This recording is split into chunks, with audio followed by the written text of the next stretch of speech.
تمسك بحبل الله واتبع الهدى ولا تك بدعيا لعلك تفلح ورن بكتاب الله والسنن التي أتت عن رسول الله تنجو وتربح. الحمد لله نحمده ونستعينه ونستغفره ونعوذ بالله من شرور أنفسنا ومن سيئات أعمالنا، من يهده الله فلا مضل له ومن يضلل فلا هادي له، واشهد أن لا إله إلا الله وحده لا شريك له، واشهد أن محمدا عبده ورسوله صلى الله عليه وسلم. يا أيها الذين آمنوا اتقوا الله حق تقاته ولا تموتن إلا وأنتم مسلمون. يا أيها الناس اتقوا ربكم الذي خلقكم من نفس واحدة وخلق منها زوجها وبث منهما رجالا كثيرا ونساء، واتقوا الله الذي تساءلون به والأرحام إن الله كان عليكم رقيبا. يا أيها الذين آمنوا اتقوا الله وقولوا قولا سديدا يصلح لكم أعمالكم ويغفر لكم ذنوبكم، ومن يطع الله ورسوله فقد فاز فوزا عظيما. أما بعد، فإن أصدق الحديث كتاب الله، وخير الهدي هدي محمد صلى الله عليه وسلم، وشر الأمور محدثاتها، وكل محدثة بدعة، وكل بدعة ضلالة، وكل ضلالة في النار. Vous m'excuserez si ma voix est un peu altérée à cause de une petite maladie qui m'a touché. نسأل الله تبارك وتعالى أن يشفيني وأن يشفي جميع مرضى المسلمين. Dans ce cours, j'ai aimé rajouter deux preuves évidentes qui mettent en évidence l'obligation d'accepter la sunna du prophète sallallahu alayhi wa sallam. Et je terminerai par ces deux preuves-là pour ensuite expliquer, entrer dans une nouvelle chose qui est importante, à savoir manzilatu as-sunnah bil-Qur'an. C'est-à-dire le manzilatu as-sunnah bil-Qur'an, c'est ce qu'on traitera après ce sujet-là. Donc, j'aimerais rajouter deux preuves évidentes qui mettent en évidence l'obligation d'accepter la sunna du prophète sallallahu alayhi wa sallam, ses paroles, ses actes, ses approbations et ses jugements. Donc, la 13e preuve, c'est la 13e preuve. Et la globalité de la parole d'Allah Ta'ala, وَمَا أَرْسَلْنَا مِن رَّسُولٍ إِلَّا لِيُطَاعَ بِإِذْنِ اللَّهِ. Allah Ta'ala dit, et nous n'avons envoyé de messagers si ce n'est pour qu'ils soient obéis par la permission d'Allah. Or, Muhammad ibn Abdillah sallallahu alayhi wa sallam est un messager d'Allah, et donc il nous doit de lui obéir dans ses paroles et ses actes. Et Allah Ta'ala a envoyé ses messagers tous avec une même croyance, avec une même foi, tous appelant au tawhid, à l'unicité d'Allah Ta'ala. Cependant, la législation révélée d'un messager à un autre peut être différée. La législation, c'est-à-dire tout ce qui est d'ordre, c'est-à-dire la législation, ma yata'allaqu bil amri wan nahi, c'est-à-dire ce qui est accroché avec l'ordonnance et l'interdiction.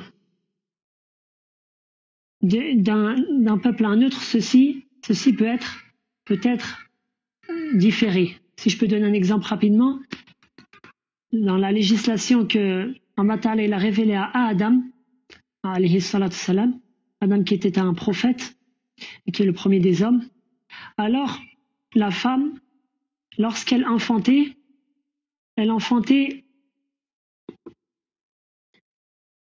un garçon et une fille en même temps. Un garçon et une fille en même temps. Et il était c'est-à-dire dans une même grossesse. Et il était interdit que ce garçon-là se marie avec cette fille-là. Puis, la femme de Adam, Hawa, elle a enfanté une autre fois un garçon et une fille. Alors, le garçon de la première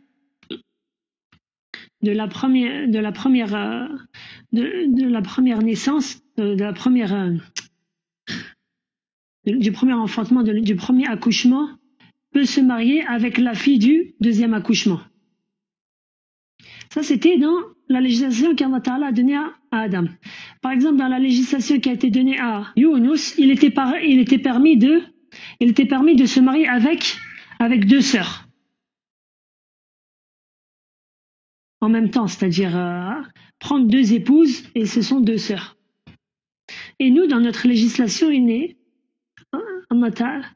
Allah Ta'ala nous a interdit le fait de nous marier avec deux sœurs. Allah Ta'ala dit وَأَن تَجْمَعُ بَيْنَ أُخْتَيْنِ إِلَّا مَا قَدْ سَلَفَ. Allah Ta'ala dans le verset dans Surat An-Nisa où Allah Ta'ala il a cité quels sont les interdits parmi dans le mariage. Allah Ta'ala dit et le fait de regrouper deux sœurs. Donc voilà pour un petit exemple.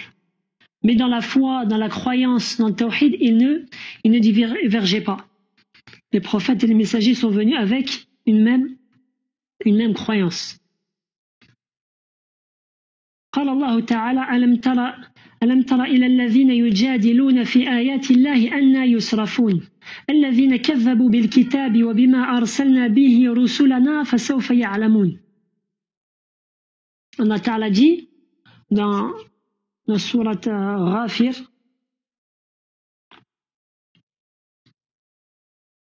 n'as-tu pas vu comment ceux qui discutent sur les versets d'Allah se laissent détourner, ceux qui traitent de mensonges le livre d'Allah et ceux avec quoi nous avons envoyé nos messagers.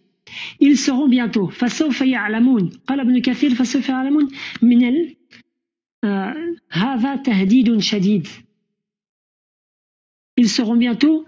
Ibn Kathir dit rahimahullah, c'est une menace virulente. Or, si on médite le verset, Allah Ta'ala dit ceux qui traitent de mensonges le livre.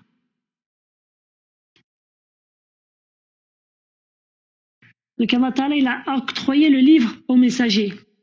Ensuite Allah Ta'ala dit وَبِمَا أَرْسَلْنَا بِهِ رُسُلَنَا et ce avec quoi nous avons envoyé nos messagers. قال ابن كثير من الهدى والبيان. Ibn Kathir dit parmi la guidée et l'explication claire. C'est-à-dire qu'Allah a donné aux messagers le livre, mais aussi une chose avec elle, qui est la guidée et l'explication claire. Et celui qui renie le livre et cette guidée-là, ou une des deux, se trouve sous la menace virulente. Allah Ta'ala dit aussi وَلِكُلٍّ جَعَلْنَا مِنْكُمْ شِرْعَةً وَمِنْهَاجًا. Allah Ta'ala dit quant à ces messagers, à chacun de vous, nous avons assigné, nous avons donné shir'atan wa minhaja. Qu'est-ce que veut dire shir'atan wa minhaja? Ibn Abbas et Mujahid et Ikrima et d'autres disent ceci veut dire sabilan wa sunnatan, c'est-à-dire une voie à suivre et une sunna. Et c'est ainsi qu'Allah Ta'ala a rendu obligatoire à chaque peuple le fait de suivre la voie et la sunna du messager qui leur a été envoyé. Or, notre prophète Mohammed sallallahu alayhi wa sallam est non seulement un messager d'Allah, mais il est le dernier des messagers, celui qui a été envoyé pour l'humanité entière. Allah Ta'ala dit قُلْ يَا أَيُّهَا النَّاسُ إِنِّي رَسُولُ اللَّهِ إِلَيْكُمْ جَمِيعًا. Allah Ta'ala dit ô hommes, je suis pour vous tous le messager d'Allah. Jusqu'à la fin du verset. Et dans un autre verset, Allah Ta'ala dit وما أرسلناك إلا كافة للناس بشيرا ونذيرا ولكن أكثر الناس لا يعلمون. Allah Ta'ala dit: et nous ne t'avons envoyé qu'en tant qu'annonciateur et avertisseur pour toute l'humanité. Mais la plupart des gens ne savent pas. Et Allah Ta'ala dit encore: ما كان محمد آباء أحد من رجالكم ولكن رسول الله وخاتم النبيين وكان الله بكل شيء عليما. Allah Ta'ala dit: Mohammed n'a jamais été le père de l'un de vos hommes, mais il est le messager d'Allah et le sceau des prophètes, le dernier des prophètes.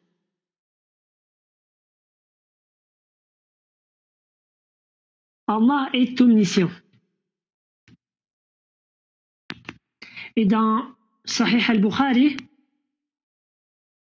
d'après Jabir radiyallahu anhu, le prophète sallallahu alayhi wa sallam dit: أعطيت خمسا لم يعطهن أحد قبلي نصرت بالرعب مسيرة الشهر وجعلت لي الأرض مسجدا وطهورا فأيما رجل من أمتي أدركته الصلاة فليصلي وحلت لي المغانم ولم تحل لأحد قبلي وأعطيت الشفاعة وكان النبي يبعث إلى قومه خاصة وبعثت إلى الناس عامة. Le prophète sallallahu alayhi wa sallam dit dans le hadith dans Sahih al-Bukhari: il m'a été donné 5 choses qui n'ont été données à personne avant moi. Et sur ça, je voudrais dire une petite faïda. 5 choses, les savants disent sur ce nombre: la mafhouma la, ou ils disent al-adadu ghayru maqsoud. Qu'est-ce que cela signifie? C'est que cela veut dire que ce chiffre 5,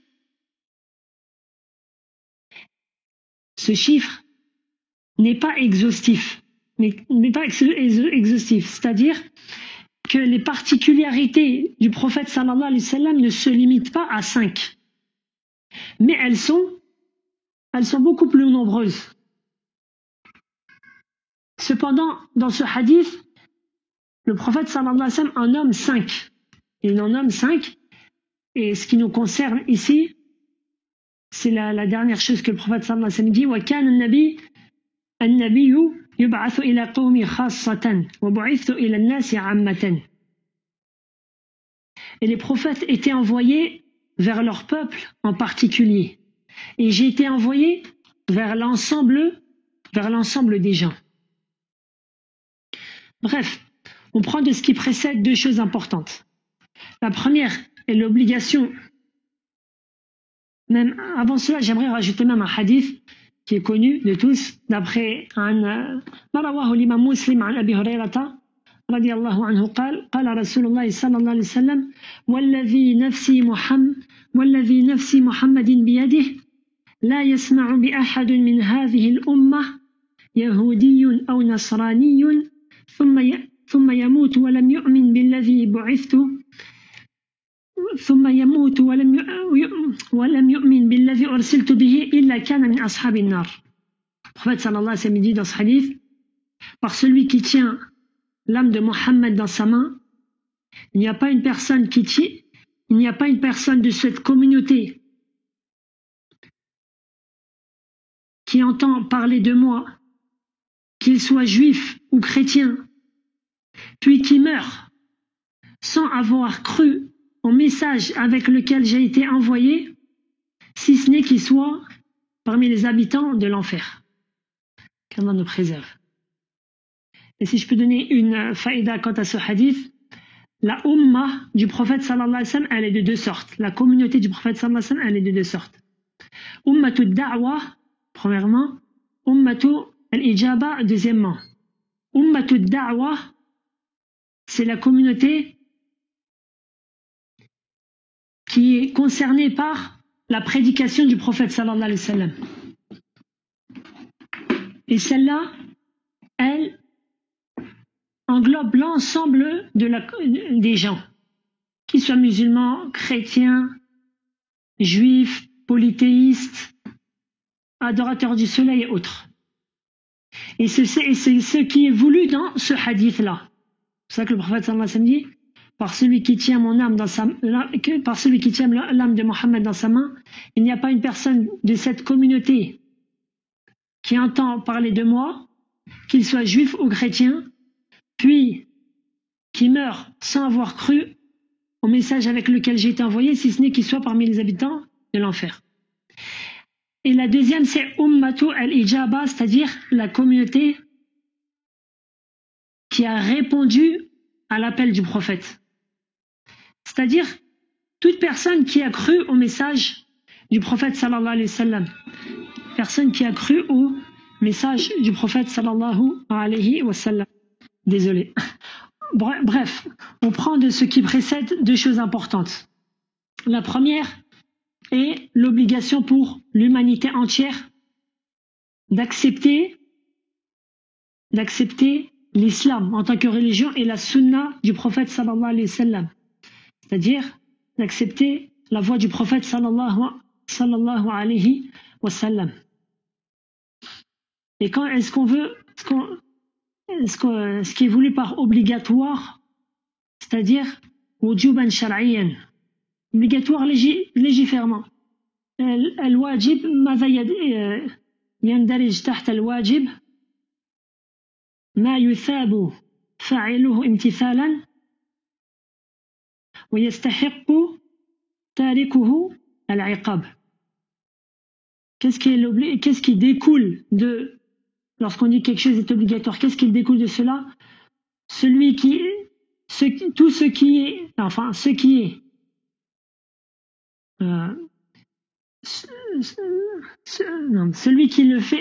fait cette chose-là par obéissance est récompensé, et celui qui délaisse cette chose-là, alors elle mérite le châtiment. Et la deuxième chose qu'on prend de ce qui précède est que Muhammad ibn Abdillah sallallahu alayhi wa sallam est un prophète, un messager, et plus encore c'est le dernier des prophètes. C'est le dernier des prophètes. Comme on l'a entendu dans Surat al-Ahzab, le verset dans Surat al-Ahzab. Allah Ta'ala dit Ma kana Muhammadun aba ahadi min rijalikum walakin Rasulallahi wa khataman nabiyyin. Mohammed n'a jamais été le père de l'un de vous. C'est-à-dire qu'il n'y a pas un homme, il n'a pas été le père d'un des hommes. Pourquoi? Parce que il a eu deux fils, mais ils ne sont pas devenus ar-rijal, ils ne sont pas devenus des hommes. Ils sont morts à un âge très, c'est-à-dire ils sont morts à bas âge. Donc le prophète sallallahu alayhi wa sallam n'a jamais été le père d'un homme. Mais c'est le messager d'Allah et le dernier des prophètes. Allah Ta'ala dit bien le dernier des prophètes. Pourquoi? Parce que tout messager est un prophète, mais ce n'est pas tout prophète qui est messager. C'est-à-dire Allah Ta'ala, il a beaucoup plus de prophètes que de messagers. À savoir que Allah Ta'ala, il a envoyé ses prophètes et il a choisi parmi ces prophètes-là certains d'entre eux qui sont aussi des messagers. Comme par exemple Ibrahim, Nuh, Moussa, Isa ibn Maryam, et notre prophète sallallahu alayhi wa sallam, qui sont des prophètes et messagers. Et certains sont juste des prophètes comme Adam. Comme Adam, c'est un prophète, mais ce n'est pas un messager d'Allah. Et le prophète sallallahu alayhi wa sallam, il dit aussi dans un hadith, comme on le trouve dans Silsalat Sahiha, wa inni khatamun nabiyyin, la nabiyya ba'di. Et ceci est venu dans un très grand nombre de hadiths. Je ne m'étends pas là-dessus, mais c'est pour cela qu'on sait avec certitude que le prophète sallallahu alayhi wa sallam est le dernier des prophètes et des messagers. Et toute personne qui prétend qu'il est prophète après notre prophète Mohammed sallallahu alayhi wa sallam, فهو كذاب أفاك خراس مفترٍ. Toute personne qui prétend être prophète après Mohammed sallallahu alayhi wa sallam, alors c'est un grand menteur, un forgeur de mensonges. Et on ne le croit pas. La deuxième preuve que j'aimerais citer,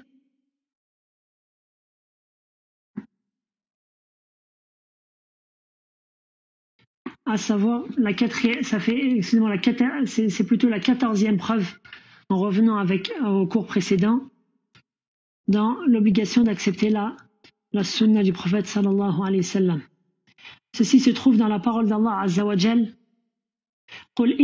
قل إن كنتم تحبون الله فاتبعوني يحببكم الله ويغفر لكم ذنوبكم والله غفور رحيم. Allah Ta'ala dit dans sourate Ali Imran, dit si vous aimez vraiment Allah, suivez-moi, c'est-à-dire suivez le prophète. Allah vous aimera alors et vous pardonnera vos péchés. Allah est pardonneur et miséricordieux. Ibn Kathir, rahimahullah, dit à l'explication de ce verset. هذه الآية الكريمة حاكمة على كل من ادعى محبة الله وليس هو على الطريقة المحمدية فإنه كاذب في دعواه في نفس الأمر حتى يتبع الشرع المحمدي والدين النبوي في جميع أقواله وأفعاله وأحواله. انتهى كلامه. Donc Ibn Kathir dit, sens de la traduction, ce noble verset est le tribunal de toute personne qui prétend aimer Allah, tandis qu'il n'est pas sur la voie de Mohammed sallallahu alayhi wa sallam. Cette personne est menteuse dans sa prétention, jusqu'au jour ou jusqu'à ce qu'il suit la législation de Mohammed sallallahu alayhi wa sallam et sa religion, dans l'ensemble de ses paroles et ses actions et ses circonstances. Fin de citation. C'est ainsi que ce verset est nommé Ayatul Imtihan, c'est-à-dire le verset de la mise à l'épreuve. À savoir que toute personne qui prétend aimer Allah, alors il lui est ordonné de suivre son messager. S'il effectue cela, alors il a réussi l'épreuve. Et effectivement, il aime Allah. Et si il se détourne du suivi du messager d'Allah, sallallahu alayhi wa sallam, alors c'est qu'il n'aime pas réellement Allah. Et il y a donc dans ce noble verset une preuve de l'obligation de se cramponner à la sunna du prophète, sallallahu alayhi wa sallam. Car Allah a ordonné à toute personne qui aime Allah, et le fait d'aimer Allah fait partie des plus grandes obligations, il leur a ordonné de suivre son messager, sallallahu alayhi wa sallam. Et ceci est la seule voie qui nous accorde yuhibbukum Allah wa yaghfir lakum dhunubakum. C'est la seule chose qui nous accorde ce qu'Allah a promis ensuite. Allah vous aimera et vous pardonnera vos péchés. C'est-à-dire l'amour d'Allah et le pardon des péchés. Et le verset se termine par les deux noms d'Allah. Wallahu ghafurur rahim, dans le sens et Allah est pardonneur et miséricordieux. C'est-à-dire qu'Allah sera pardonneur et miséricordieux avec un tel serviteur. Un tel serviteur qui a suivi la voie du prophète sallallahu alayhi wa sallam. Et le prophète sallallahu alayhi wa sallam dit dans le hadith, comme on le trouve dans Silsila Sahiha, Wallahi, la yulqillahu habibahu finnar. Par Allah, Allah ne jettera pas son bien-aimé en enfer. Allah Ta'ala ne jettera pas son bien-aimé en enfer. Ainsi, plus le serviteur s'accroche à la sunna du prophète, sallallahu alayhi wa sallam, et la met en pratique dans sa vie, dans sa parole, dans ses actes, plus l'amour d'Allah pour lui est important. Et plus il s'éloigne du châtiment d'Allah. Et certains pieux prédécesseurs ont dit « Laysa sha'nu an tuhibb Innama sha'nu an tuhab. Le point culminant n'est pas que tu aimes. Le point culminant est que tu sois aimé. Fin de citation. Car beaucoup prétendent aimer Allah, mais peu ne seront aimés. Pourquoi? Car ils se sont détournés de la voie du prophète sallallahu alayhi wa sallam. Ainsi ceux qui appellent au délaissement de la sunna appellent en fait à la colère d'Allah. Ils mettent une barrière immense entre l'amour d'Allah et ceux qui les suivent dans leurs propos de délaisser la sunna. Nas'alallaha as-salamata fid din. Ainsi se termine le cours d'aujourd'hui. Barakallahu li wa lakum. Et demain, nous parlerons de manzilata as-sunna bil Qur'an. Inch'Allah. Demain, nous parlerons de la fonction, ou c'est-à-dire la place de la sunna quant au Qur'an. وصلى الله وسلم على نبينا محمد وعلى آله وصحبه أجمعين سبحانك اللهم بحمدك أشهد أن لا إله إلا أنت أستغفرك وأتوب إليك